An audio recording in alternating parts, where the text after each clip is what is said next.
ఇచ్చారా? అందరికి ఇచ్చారా పట్టాలు? అందరికి ఇచ్చారండి. ఆ పార్టీ ఈ పార్టీ అని లేదు, ఓటు వేసినా అయిపోయినా అందరికి ఇచ్చారు. అందరికి ఇచ్చేసారు. పెట్టున్నారా ఇంట్లో? మేము పుట్టక ముందు నుంచి మా తల్లిదండ్రులు వేసుకున్నారండి ఆ స్థలం. తక్కువలో ఇప్పటి వరకు ఇంత ముందు ఎమ్మెల్యేలు కావచ్చు వాళ్ళు ఎవరు పట్టించుకోలేదు, ఎవరు ఇవ్వలేదండి. ఈ పార్టీ వచ్చిన తర్వాత ఈ ఎమ్మెల్యే గారు ఇచ్చారు మాకు. కూటమి ప్రభుత్వం వచ్చిన తర్వాత మీ లోకేష్ గారు ఇక్కడ ఎమ్మెల్యే గెలిచిన తర్వాత మీకు మంచి రోజులు వచ్చింది సార్.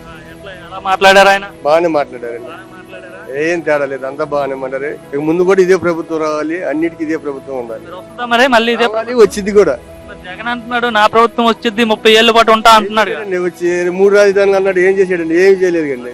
పరిపాలించాను, ప్రజలంతా చాలా హ్యాపీగా ఉన్నారు, ఇప్పుడే ఇబ్బందులు పడిపోతున్నారు చెప్తున్నారు. ఏం లేదు, ఇప్పుడు అసలు ఇబ్బందులు ఏం లేదు, అంతా ఫ్రీ. మళ్ళీ రాజధాని వచ్చింది కదా, రైతులందరూ చక్కగా నవ్వుతా హ్యాపీగా చేసుకుంటున్నారు. ఏం లేదు, అంతా హ్యాపీగానే ఉంది, ఎవరికి ఏ ఇబ్బంది లేదు.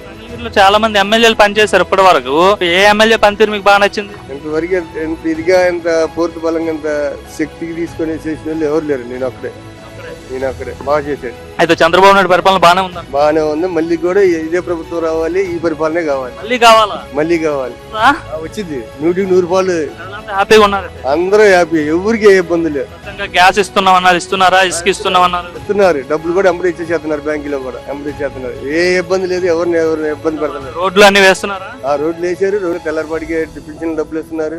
అన్ని తెల్లారతలకి వచ్చి ఇంటికాడ పుణుకున్న లేపి ఇస్తున్నారు.